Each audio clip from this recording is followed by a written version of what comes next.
Miss হবে না আপনার পছন্দের টিভি শো। দেখুন জি5 অ্যাপে একদম ফ্রি। এবার কান্না ভুলে গিয়ে বায়না শুরু হলো তো আপনার? আপনাকে যে এখন ছাড়া যাবে না সোনা, কাল সকালে আপনাকে ডিসচার্জ করা হবে, বুঝেছেন? আমি কি সব শেষ করে দিয়েছি? ফুরিয়ে গেল সব, বলো। না না রাই, কিচ্ছু হয়নি। তুমি কেন এসব কথা বলছো? কাঁদছো কেন? কিচ্ছু হয়নি রে, সব ঠিক আছে।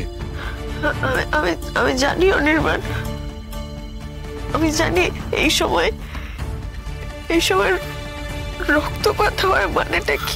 তুমি ভুল ভাবছো রাই, তুমি সম্পূর্ণ ভুল ভাবছো। কিচ্ছু হয়নি, সব ঠিক আছে। রাই, ব্লিডিংটা অন্য কারণে হয়েছে, তার জন্য ওর কোনো ক্ষতি হয়নি। আমি নিজে ডক্টরের সঙ্গে কথা বলেছি, ডক্টর আমায় অ্যাসিওর করেছেন বেবি ইজ ফাইন, কিচ্ছু হয়নি ও। তাছাড়া তুমি তো নিজেই দেখেছো প্রাণতোষ আঙ্কেল এসেছেন, আমি তো কথা বলেছি ওনার সাথে, উনিও একই কথা বলেছেন, সব ঠিক আছে। তুমি তুমি কথা বলবে ওনার সাথে?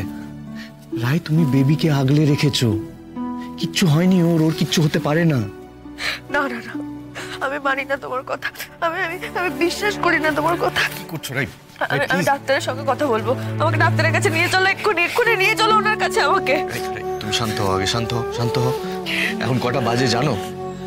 ডক্টর বাড়ি চলে গেছেন, কাল সকালে তোমার ইউএসজি হবে, তখন তিনি আসবেন। আমাকে এক্ষুনি একবার নিয়ে চলো না অনির্বাণ, কথা বলতেই হবে আমার।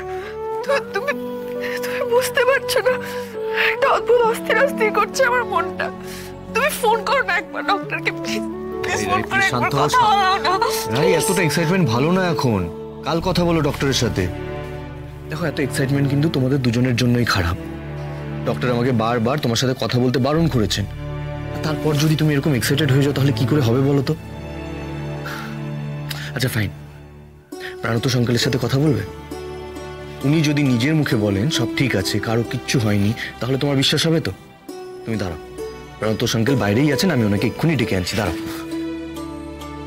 না, তুমি কোথাও যাবে না, আমার কাছে একটু বসো।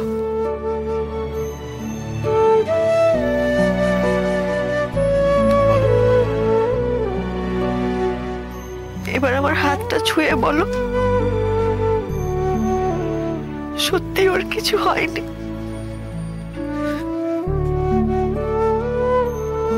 কিচ্ছু হয়নি ওর, কিচ্ছু হবে না রাই।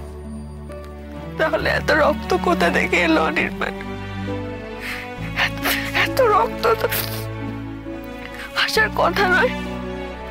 তুমি বলো না, প্লিজ বলো না, ডাক্তার কি বললো সবটা বলো আমাকে। ডক্টর বলেছেন এই ব্লিডিংটা তোমার সার্ভিক্যাল পলিপ থেকে হয়েছে। দেখো, আমি এত ডিটেলে কিছু বুঝিনি, হ্যাঁ আমি এতটুকু বুঝেছি যে সে ঠিক আছে, তুমি ঠিক আছো, বিপদ কেটে গেছে, ব্যাস। আর আমার কিচ্ছু বোঝার নেই, আর কিছু জানারও নেই রাই। তুমি সত্যি বলছো তো, নাকি মন ভোলানো কথা বলছো? না রাই, না না, ওকে নিয়ে আমরা কেউ কোনোদিনও মিথ্যে কথা বলতে পারি না। আমি, তুমি, আমরা কেউই ওকে নিয়ে কখনো অন্যকে মিথ্যে বলবো না। ওকে নিয়ে আমরা কখনো মিথ্যাচার করবো না রাই, কোনোদিনও না। তাই তুমি বারবার সন্দেহ করো না ও আছে কি না। ওর কিন্তু অভিমান হবে রাই, ও কিন্তু সব শুনছে রাই, তোমার মধ্যে দিয়ে ও সব শুনছে, সব জানছে। না জানে যে ওর থাকা নিয়ে ওর মা দুঃখ করছে, ওর যে দুঃখ হবে, ওর মন খারাপ হবে কিন্তু রাই। না না, আমি আর কখনো সন্দেহ করবো না, আর কোনোদিন না। ভালো আছে রাই, সব ভালো আছে।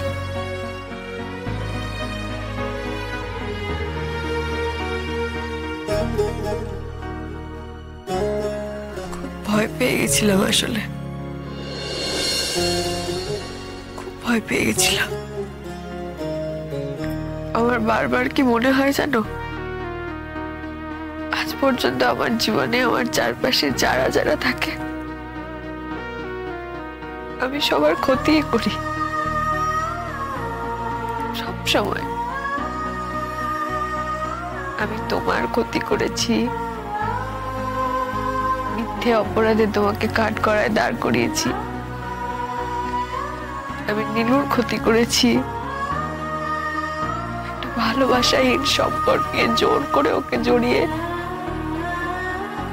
সারা জীবন শেষ করে দিয়েছি।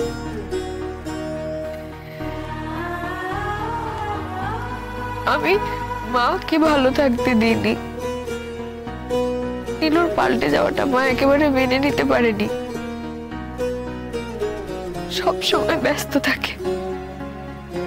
সবার ক্ষতি করেছি আমি। সত্যের ক্ষতি করেছি। সত্যের সব থেকে বড়, সব থেকে ইম্পর্টেন্ট পরীক্ষার সময় আমার দুশ্চিন্তায় ওকে ভালো করে পরীক্ষাটা দিতে দিইনি। সবার সব সময় শুধু ক্ষতি করে গেছি, শুধু ক্ষতি। কিন্তু বিশ্বাস করো অনির্বাণ, আমি কারোর ক্ষতি করতে চাইনি কখনো, কোনোদিন না। আমি তো ভালোই চেয়েছিলাম সবাই, শুধু ভালো করতে চাই আমি। কিন্তু আমার কারণে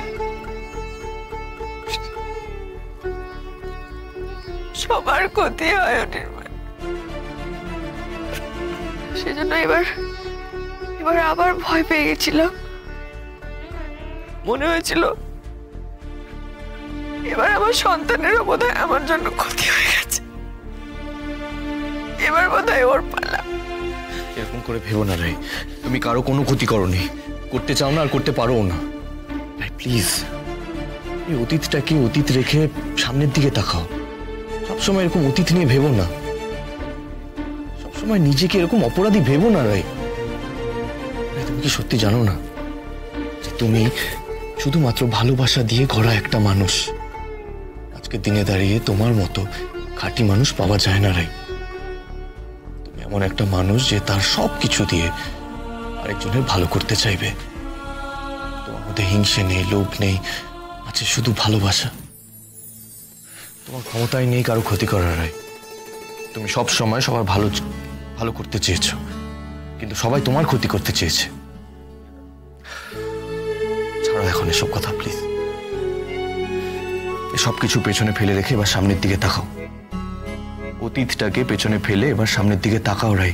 নিজের কথা ভাবো, নিজেকে সময় দাও, নিজের খেয়াল রাখো, নিজেকে ভালোবাসো।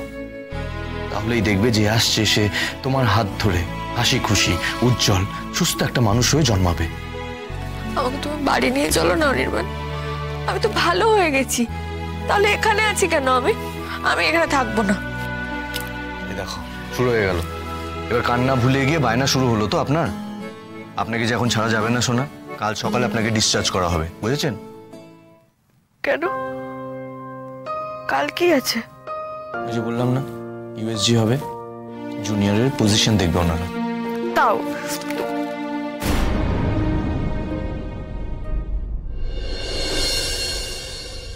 জি5 ডাউনলোড করুন আর সব এপিসোড দেখুন একদম ফ্রি।